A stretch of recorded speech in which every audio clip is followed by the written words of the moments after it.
Paris ഒളിമ്പിക്സിൽ ഹോക്കിക്ക് medal നേടിക്കൊടുത്ത Sreejesh അദ്ദേഹത്തെ തിരുവനന്തപുരത്തേക്ക് സർക്കാരിൻ്റെ സ്വീകരണത്തിനെ വിളിച്ചു വരുത്തിയിരുന്നു. സ്വീകരണം നൽകാതെ തിരിച്ചു പറഞ്ഞു വിട്ടു. എന്താണ് സംഭവിച്ചത്? സംഭവിച്ചതിന്റെ പിന്നിൽ ഒരുപാട് കാരണങ്ങൾ സർക്കാർ തന്നെ പറയുന്നുണ്ട്. പക്ഷെ ഇവിടെ അത്തരത്തിലുള്ള ന്യായീകരണങ്ങളല്ല കായിക പ്രേമികളും ശ്രീജേഷിനെ ഇഷ്ടപ്പെടുന്നവരും ആഗ്രഹിക്കുന്നു. പ്രതീക്ഷിച്ചതല്ല. കാരണം ഒളിമ്പിക്സ് എന്ന് പറയുന്ന കായിക മാമാങ്കം അതിൻ്റെ പ്രസക്തി അറിയാത്തതുകൊണ്ടാണോ എന്നറിയില്ല. ഇന്ത്യ വലിയ തോതിൽ ഇദ്ദേഹത്തെ ആദരിക്കുകയും പ്രധാനമന്ത്രി ശ്രീജേഷിന്റെ കുടുംബസമേതം അവരെ കാണുകയും അവരോട് കുശലം പറയുകയൊക്കെ ചെയ്ത ഒരു വ്യക്തിയാണ് ഇദ്ദേഹം. അപ്പോൾ രാജ്യം ആദരിച്ച ഒരു സ്പോർട്സ് താരമാണ് അദ്ദേഹം. മലയാളിയാണ്, നമ്മുടെ അഭിമാനമാണ്, കേരളത്തിന്റെ അഭിമാനമാണ്. അപ്പോൾ അങ്ങനെയുള്ള ഒരു വ്യക്തിയെ ഒളിമ്പിക്സിൽ മെഡൽ നേടിയതിന്റെ പേരിൽ സ്റ്റേറ്റ് ഓണർ കൊടുക്കാൻ വേണ്ടിയാണ് ക്ഷണിച്ചു വരുത്തിയത്. അതെ, കേരളത്തിന്റെ ആദരവ്. കേരളത്തിന്റെ ആദരവ് എന്ന് പറഞ്ഞു കഴിഞ്ഞാൽ അത് കേരളീയരുടെ എല്ലാവരുടെയും ആദരവാണ്. അപ്പോൾ സർക്കാർ എന്ന് പറഞ്ഞാൽ റെപ്രസെന്റ്സ് പീപ്പിൾ എന്നാണല്ലോ. അപ്പൊ അങ്ങനെയാണ് എങ്കിൽ എന്റെയും സാറിന്റെയും നമ്മളെ 1.5 കോടി ജനങ്ങളുടെയും ആദരവാണ് അദ്ദേഹത്തിന് കൊടുക്കാൻ ഉദ്ദേശിച്ചത്. അതിന് അദ്ദേഹം 100% അർഹനുമാണ്. പക്ഷേ നേരത്തെയുള്ള തയ്യാറെടുപ്പുകൾ നടത്താതെ കുടുംബസമേതം തിരുവനന്തപുരത്ത് വിളിച്ചു വരുത്തിയിട്ട് അവസാന മണിക്കൂറിൽ പറയാണ് പരിപാടി നമ്മൾ മാറ്റി വെച്ചു, നിങ്ങൾ വീട്ടിൽ പൊക്കോ എന്ന് പറയുന്നത് എന്ത് വൃത്തികേടാണ് ഇത് അപമാനമല്ലേ? അത് ചില കാര്യങ്ങളോട് സർക്കാർ കാണിക്കുന്ന, സർക്കാരിനുള്ളതല്ല, സർക്കാരിനെ പ്രതിനിധീകരിക്കുന്ന ചിലർ കാണിക്കുന്നത് തികച്ചും അലംഭാവമാണ്. അത് ഒരു തവണ പോലും കായിക മന്ത്രി ഇദ്ദേഹത്തെ വിളിച്ചിട്ടില്ലെന്നാണ് വരുന്ന വാർത്തകൾ. അപ്പോൾ തികച്ചും ഒരു അലംഭാവം. ഇതൊക്കെ പേരിന് വേണ്ടി കാട്ടിക്കൂട്ടുന്ന ഒരു ചടങ്ങായി മാറുകയാണ്. വാസ്തവത്തിൽ ജനങ്ങൾ വളരെ സന്തോഷത്തോടെ ഇരിക്കുകയാണ്. ഹോക്കിക്ക് ഒരു മെഡൽ കിട്ടാൻ കേരളത്തിലെ അല്ലെങ്കിൽ ഇന്ത്യയിലെ സർവ്വ ജനങ്ങളും ഒന്നായി പ്രാർത്ഥിച്ച അവസ്ഥയാണ്. ഉടൻ തന്നെ പ്രധാനമന്ത്രി ഇടപെടുകയും ഇദ്ദേഹത്തിന്റെ കുടുംബത്തെ അവിടെ വിളിച്ചു വരുത്തി ഒക്കെ കുശലാന്വേഷണം പറഞ്ഞിട്ട് അതിന്റെ വീഡിയോ അടക്കം തന്നെ വൈറലായിരുന്നു. അപ്പൊ ഇതേപോലെയൊക്കെ തന്നെ നമ്മുടെ സർക്കാരിനും സാധ്യമാകുമായിരുന്നതാണ്. അവിടെ നമ്മുടെ സർക്കാരിന്റെ അലംഭാവമാണ് വാസ്തവത്തിൽ ഈ കണ്ടത്. അത് അലംഭാവം മാത്രമല്ല, താല്പര്യമില്ലായ്മയും കൂടെ ഇതിലൂടെ ഉണ്ടാവും. അതുകൊണ്ടല്ലേ അലംഭാവം വരുന്നത്. അതിലൊരു പ്രധാനപ്പെട്ട കാരണം ഞാൻ മനസ്സിലാക്കുന്നത്, ഇദ്ദേഹം സംസ്ഥാന സർക്കാരിന്റെ ഒരു ജീവനക്കാരനാണ്. വിദ്യാഭ്യാസ വകുപ്പിലെ ജോയിന്റ് ഡയറക്ടറാണ് ഇദ്ദേഹം. അതിന് തന്നെ ഒരു ചരിത്രമുണ്ട്. കാരണം ഇദ്ദേഹം 2006 ശ്രീജേഷിന്റെ കരിയർ ആരംഭിക്കുന്നത്. ശ്രീലങ്ക വെച്ച് നടന്ന സൗത്ത് ഏഷ്യൻ ഗെയിംസിലാണ് ഇദ്ദേഹം അരങ്ങേറ്റം കുറിക്കുന്നത്. പിന്നീട് 2006 മുതൽ ഇപ്പോൾ അദ്ദേഹം വിരമിക്കുന്നത് വരെ ഇന്ത്യൻ ടീമിൽ നിന്ന് അദ്ദേഹം മാറിയിട്ടില്ല. ഇന്ത്യൻ ടീമിൽ വേറെ ഒരുപാട് മാറ്റങ്ങൾ വന്നു. ധാരാളം കളിക്കാരെ മാറ്റി, മാനേജ്മെന്റ് മാറി, കോച്ച് മാറി, ടെക്നിക്കൽ ഡയറക്ടർ മാറി, അങ്ങനെ ഒരുപാട് മാറ്റങ്ങൾ വന്നു. പക്ഷെ ശ്രീജേഷ് അവിടെ ഉറച്ചു നിന്നു. ആരെയും കാക്ക പിടിച്ചിട്ടും സംഭവമൊന്നുമല്ല.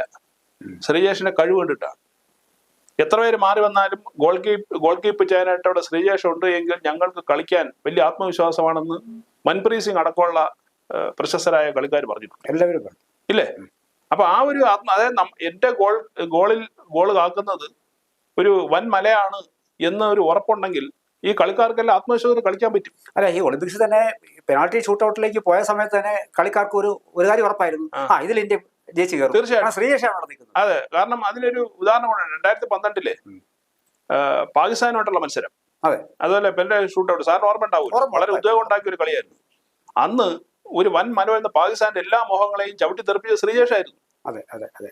അപ്പൊ അങ്ങനെ ഈ പെർഫോമൻസിന്റെ കാര്യത്തിലും ടീമിനോട് രാജ്യത്തോടുള്ള ആത്മാർത്ഥതയുടെയും സ്നേഹത്തിന്റെ കാര്യത്തിൽ ശ്രീജേഷിനെ നമുക്ക് മറ്റാരോട് ഊഹിക്കാൻ കഴിയില്ല.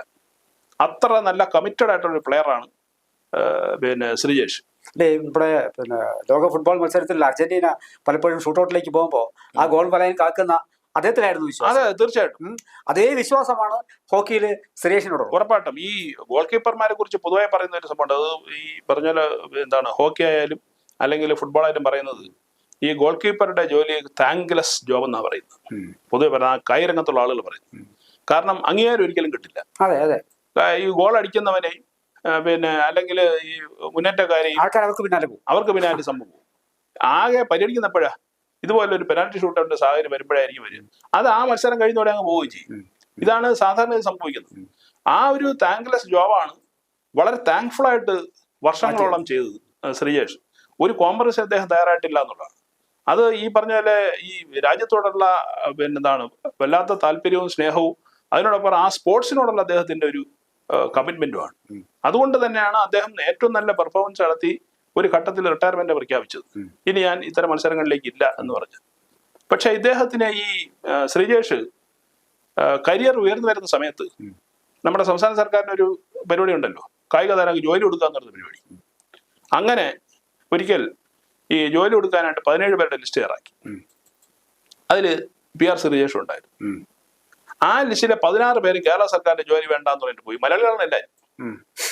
പല പല കായിക ഇനങ്ങളിൽ ഉള്ള ആളുകളിൽ 17 പേരുടെ ലിസ്റ്റിൽ വേണ്ട, കേരള സർക്കാരിന്റെ ജോലി വേണ്ടെന്ന് പറഞ്ഞിട്ട് സെൻട്രൽ ഗവൺമെന്റിന്റെയും മറ്റ് ഒഡീഷ സർക്കാരിന്റെ വരെ പോയിട്ടുണ്ട്, മറ്റ് സ്റ്റേറ്റ് ഗവൺമെന്റുകളുടെയും ജോബ് സ്വീകരിച്ചു. എനിക്ക് കേരളത്തിന്റെ പണി മതി എന്ന് തീരുമാനിച്ചത് ശ്രീജേഷായിരുന്നു. അത് നമ്മൾ എന്താ മനസ്സിലാക്കേണ്ടത്? സ്വന്തം സംസ്ഥാനത്തോടുള്ള, സ്വന്തം നാട്ടിനോടുള്ള അദ്ദേഹത്തിന്റെ എന്താണ് കമ്മിറ്റ്മെന്റ്, അത് സ്നേഹമാണ്. ഞാൻ ഒരു മലയാളിയാണ്, ഞാൻ ഒരു കേരളീയനാണ്, എന്റെ സേവനം എന്റെ നാട്ടിലെ ഒരു സ്ഥാപനത്തിൽ ഇരിക്കട്ടെ എന്ന് അദ്ദേഹം കരുതിയെങ്കിൽ അത് അദ്ദേഹത്തിന് വലിയ മനസ്സാണ്. അല്ല, ഇതൊക്കെ അറിഞ്ഞുകൊണ്ടല്ലോ ഒരു കായിക മന്ത്രി ഉണ്ടാവുന്നത്. എനിക്ക് തോന്നുന്നത് ശ്രീജേഷ് അതിന്റെ ആ തീരുമാനം ഇപ്പോൾ തെറ്റായിരുന്നു എനിക്ക് തോന്നുന്നു. അതെ, സംസ്ഥാന സർക്കാരിന്റെ അന്നത്തെ ഈ സംഭവം സ്വീകരിക്കായിരുന്നു. അല്ല എന്താണ് ഈ സെൻട്രൽ ഗവൺമെന്റ് ആയെങ്കിലും മിനിസ്ട്രിയുടെ കീഴിലോ അല്ലെങ്കിൽ മറ്റേതെങ്കിലും സംസ്ഥാനത്തായിരുന്നെങ്കിൽ ഇദ്ദേഹത്തെ എന്താണ് ഈ എഴുന്നള്ളിച്ചുകൊണ്ട് നടന്നതിനെ ഒരു തർക്കം അക്കാര്യത്തിൽ വേണ്ട. ഇവിടെ കേവലമായ തർക്കങ്ങളാണ്. എന്നെ അറിയിച്ചില്ല എന്ന് ഒരു മന്ത്രിയും മറ്റേ മന്ത്രി നിന്നെ അറിയിക്കേണ്ട കാര്യമില്ല, എന്റെ ജീവനക്കാരനാണ് എന്ന് മറ്റൊരു മന്ത്രിയും പറയണ്ട. അപ്പൊ ഒരു ഒളിമ്പ്യൻ എന്ന് പറയുന്ന അദ്ദേഹം നേടിയ ലോകത്തിലെ ഏറ്റവും വലിയ ഒരു നേട്ടത്തെ ഈ മന്ത്രിമാരുടെ കാഴ്ചയിൽ ഒരു ചെറിയൊരു സാധനമായിട്ട് ഒരു ഉദ്യോഗസ്ഥൻ നേടി എന്നുള്ള തരത്തിലേക്ക് അതിനെ ചുരുക്കുകയാണ്. ഇപ്പൊ ഡിപ്പാർട്ട്മെന്റ് ടെസ്റ്റ് പാസ്സായതല്ല അദ്ദേഹം. വിദ്യാഭ്യാസ വകുപ്പിൽ ഡിപ്പാർട്ട്മെന്റ് ടെസ്റ്റ് പാസ്സായെങ്കിൽ ഈ വാർത്തകളൊക്കെ പറയാം. അദ്ദേഹം ജയിച്ചു വന്നത് രാജ്യത്തിന് വേണ്ടിയിട്ടാണ്. അപ്പൊ കേരളയുടെ മുഴുവൻ സ്വത്താണ് ശ്രീജേഷ് എന്ന് പറയുന്നത്. അപ്പൊ അതുകൊണ്ട് എന്താ വേണ്ടത്? ഇവര് തർക്കം ഉണ്ടെങ്കിൽ തർക്കം പരിഹരിച്ച് ഇതെല്ലാം തീരുമാനിച്ചതിന് ശേഷം വിളിച്ചു വരുത്തിയാൽ മതി. അതെ, ഭംഗിയായി തന്നെ ഒരു സ്വീകരണ ചടങ്ങ് ഒരുക്കിയതിന് ശേഷം പിന്നീട് തർക്കങ്ങൾ എവിടെയെങ്കിലും പറഞ്ഞ് തീർക്കാമായിരുന്നു. ശരി, നമുക്കിത് കൊണ്ട് തൽക്കാലം നമുക്ക് അത് മറച്ചു വെച്ചിട്ട് നമുക്ക് അദ്ദേഹം കുടുംബസമേതം വന്നതല്ലേ, ഒറ്റയ്ക്കല്ലല്ലോ, അച്ഛനെ അമ്മയും ഭാര്യയും കുട്ടികളെ കൂട്ടി വന്നതല്ലേ, അതുകൊണ്ട് നമുക്ക് എന്ത് ചെയ്യാം, അദ്ദേഹത്തെ നമുക്ക് സ്വീകരിക്കാം. അല്ല, അപമാനിതനായി ഇദ്ദേഹത്തെ പറഞ്ഞയച്ചതിന് എല്ലാ കാരണവും എല്ലാ ഉത്തരവാദിത്വവും നമ്മുടെ സർക്കാരിന് തന്നെയാണ്. തീർച്ചയായും യാതൊരു തർക്കം അക്കാര്യത്തിലില്ല. ഇത് പിന്നെ സംസ്ഥാന സർക്കാരിന് ഭൂഷണമല്ല ഇത്തരം പരിപാടികൾ. അല്ല, മനഃപൂർവ്വമാണെന്നല്ല നമ്മൾ പറയുന്നത്. ഈ ഒരു അലംഭാവം ഉണ്ടായിക്കൂടായിരുന്നു. അതിനുള്ള പ്രിപ്പറേഷൻ ചെയ്യണമായിരുന്നു. ആ പ്രിപ്പറേഷൻ ചെയ്യാത്തതിന്റെ കാരണമാണ് ഈ സർക്കാർ ഉദ്യോഗസ്ഥന്മാരുടെ ഒരു പൊതു രീതി ഉണ്ട്. എല്ലാ കാലത്തും എല്ലാവരും ചർച്ച ചെയ്യുന്ന ഒരു സാധനം. അവര് ടെക്നിക്കലി കാര്യം ചെയ്യും. പൊതുവിദ്യാഭ്യാസ വകുപ്പിനോട് കായിക വകുപ്പിനോട് പിന്നെ അമർഷം, അവിടുന്ന് ഇവിടെ കിട്ടും. ഞങ്ങളുടെ ഉദ്യോഗസ്ഥരാണ്, ഞങ്ങൾ ചെയ്യും. അപ്പൊ ഇത് കായിക ഇനമാണ്, നിങ്ങൾ ചെയ്യണ്ട, ഞങ്ങൾ ചെയ്യാം എന്ന് പറഞ്ഞിട്ട് ഇവരുടെ ഒരു എന്തൊരു ഈഗോ ഉണ്ടല്ലോ. ആ വകുപ്പിന്റെ ഈഗോയാണ് മന്ത്രിമാരിലേക്ക് വ്യാപിച്ചത്. ആ പിന്നെ ഈഗോയാണ് ഇദ്ദേഹത്തിന്റെ അപമാനിക്കലിലേക്ക് കലാശിച്ചത്. പക്ഷേ സർക്കാർ അപമാനിച്ചെങ്കിലും അദ്ദേഹം അദ്ദേഹത്തിന്റെ ബന്ധുക്കളും ഒക്കെ ആയിട്ടാണ് വന്നത് കേട്ടോ. തീർച്ചയായിട്ടും എന്തൊരു ആഹ്ലാദത്തോടു കൂടിയായിരിക്കും അവര്. ഞാൻ രാജ്യത്തിന്റെ പേരിൽ ഒരു മെഡല് വാങ്ങുകയും അതിൽ സ്വീകരണ ചടങ്ങ് ഏർപ്പെടുത്തുകയൊക്കെ ചെയ്യുമ്പോൾ സ്വപ്നത്തോടു കൂടിയായിരിക്കും. അത് അദ്ദേഹം മുമ്പും പല അവസരങ്ങളിൽ പറഞ്ഞിട്ടുള്ളതാണ്. അതാണ് ഞാൻ നേരത്തെ സൂചിപ്പിച്ചത്. ഞാൻ സംസ്ഥാന സർക്കാരിന്റെ ഒരു ജീവനക്കാരനാണ്. ഞാൻ ജീവനക്കാരനായ സർക്കാർ എനിക്കൊരു ആദരവ് തരുന്നു. നമ്മുടെ മനസ്സിൽ അപ്പോൾ ഉണ്ടാകുന്ന സന്തോഷവും അഭിമാനവും എത്രയായിരിക്കും? വലിയ ഹൈറ്റ്സിലായിരിക്കും. എനിക്ക് പക്ഷേ രാജ്യം കൊടുത്തതിനേക്കാളേറെ ശ്രീജേഷ് ഏറ്റവും കൂടുതൽ നാട്ടിൽ നിന്ന് കിട്ടുന്നല്ലേ അതായിരിക്കുമല്ലോ. അപ്പൊ അങ്ങനെ വലിയ ആഗ്രഹത്തോടെ പ്രതീക്ഷയോടെ സന്തോഷത്തോടെ വന്ന ഒരു കുടുംബത്തെ നാറ്റിച്ചു വിട്ടു, അപമാനിച്ചു വിട്ടു. ഇത് കേവലം ശ്രീജേഷിനോട് മാത്രമല്ല, കായിക ഇനങ്ങളെ സ്നേഹിക്കുന്ന സർവരോടും, മുഴുവൻ മലയാളികളോടും, ഈ ഒളിമ്പിക്സിന് വേണ്ടി പോയി കഷ്ടപ്പെട്ട ആളുകളൊക്കെ എല്ലാവരും അപമാനിക്കുന്ന തുല്യമായി മാറിപ്പോയി. ഇതൊന്നും യാതൊരുവിധ ന്യായീകരണങ്ങളുണ്ട്. ഇതിനൊന്നും നമുക്ക് ന്യായീകരിക്കാൻ കഴിയില്ല. അതാണ് ഇതിന്റെ ഒരു പ്രശ്നം. പക്ഷെ അവിടെ സുരേഷ് ഗോപി എന്ന് പറയുന്ന മനുഷ്യൻ രംഗപ്രവേശം ചെയ്തു. ഇവിടുന്ന് ഈറനണിഞ്ഞ കണ്ണുമായി പോകേണ്ടിയിരുന്ന ശ്രീജേഷിനെ അദ്ദേഹം ശാസ്ത്രമംഗലത്തെ വീട്ടിൽ വിളിച്ച്, വണ്ടി അയച്ചു കൊടുത്ത് വിളിച്ചു വരുത്തി. അവിടെ അദ്ദേഹത്തിന് കഴിയുന്ന രീതിയിൽ ആദരിച്ച് കുടുംബാംഗങ്ങൾക്കെല്ലാം സദ്യ ഒരുക്കി ചേർത്ത് നിർത്തി. അത് കഴിഞ്ഞിട്ട് എക്സില് ശ്രീജേഷ് ഒരു പോസ്റ്റ് ഇട്ടിരുന്നു, അഭിമാനച്ചിരി എന്ന് പറഞ്ഞിട്ട്. അതിന് ഒരുപാട് അർത്ഥങ്ങളുണ്ട്. സുരേഷ് ഗോപിയോട് പിന്നെ ചേർന്ന് നിന്നിട്ട് അദ്ദേഹം ഇട്ട ഒരു കമന്റ് എന്നത് അഭിമാനിച്ചിരി എന്നാണ്. അപ്പൊ ഇപ്പുറത്ത് അപമാനം നേരിട്ടു. ആ അപമാനത്തെ ഒരു കേന്ദ്രമന്ത്രി, മലയാളി, മനുഷ്യസ്നേഹി വിളിച്ചു വരുത്തി, കുടുംബത്തിൽ വിളിച്ചു വരുത്തി. അതിന്റെ ആവശ്യം അദ്ദേഹത്തിന് ഇല്ലല്ലോ. സർക്കാർ വിളിച്ച് നീ പൊക്കോ എന്ന് പറയാമായിരുന്നല്ലോ. പക്ഷെ അവിടെയാണ് പിന്നെ സുരേഷ് ഗോപിയുടെ മലയാളികളോടുള്ള, സഹജീവികളോടുള്ള സ്നേഹം വെളിവാകുന്ന അവിടെയാണ്.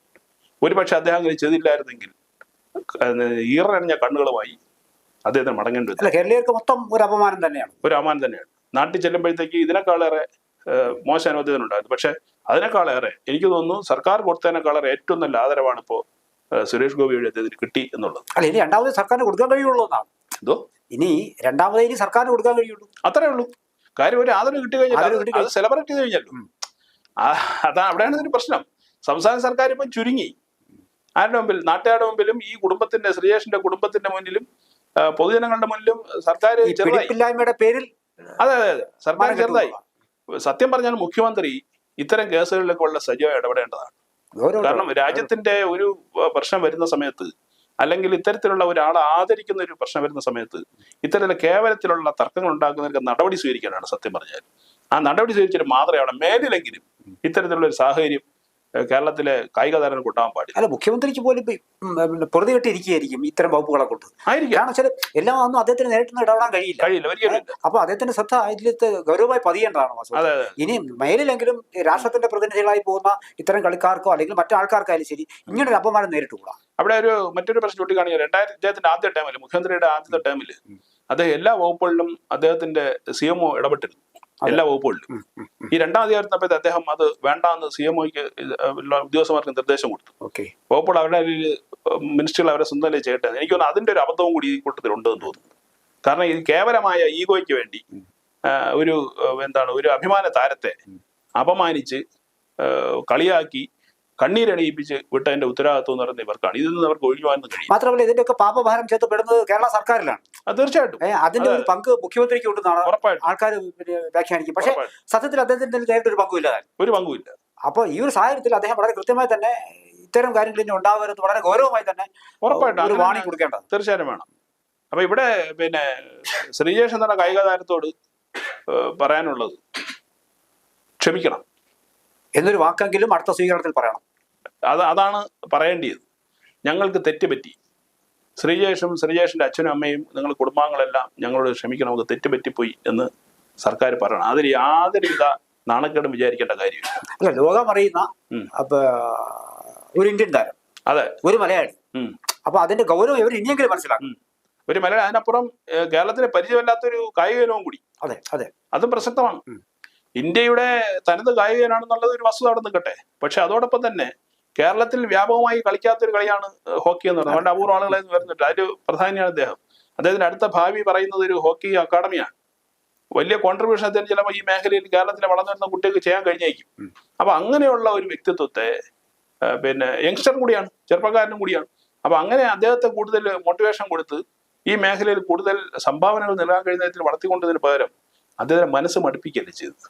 അടുത്ത സ്വീകരണ ചടങ്ങ് താമസിയാതെ ആസൂത്രണം ചെയ്യപ്പെടും. അന്ന് ഈ കായിക മന്ത്രിയും നമ്മുടെ വിദ്യാഭ്യാസ മന്ത്രി ഒരുമിച്ച് ചേർന്ന് കെട്ടിപ്പിടിച്ച് ചിരിച്ചാൽ മാത്രം പോരാ, ഇദ്ദേഹത്തിൽ ഒരു ക്ഷമ കൂടി പറയും എന്ന് നമുക്ക് പ്രതീക്ഷിക്കാം. അതോടൊപ്പം തന്നെ ഈ നേരിട്ട അപമാനത്തിൽ, ശ്രീജേഷിനും കുടുംബത്തിന് നേരിട്ട അപമാനത്തിൽ ഞങ്ങൾ ആനുകാലികത്തിന് വലിയ വിഷമമുണ്ട്. അതും ഈ അവസരത്തിൽ നമ്മൾ കാണികളോടൊപ്പം നമ്മൾ പങ്കുവയ്ക്കുകയാണ്. ഒരിക്കലും സംഭവിക്കാൻ പാടില്ലാത്തതായിരുന്നു. ഇനിയെങ്കിലും സർക്കാർ ഇത്തരം കാര്യം ആവർത്തിക്കാതിരിക്കട്ടെ, അല്ലേ? അതെ.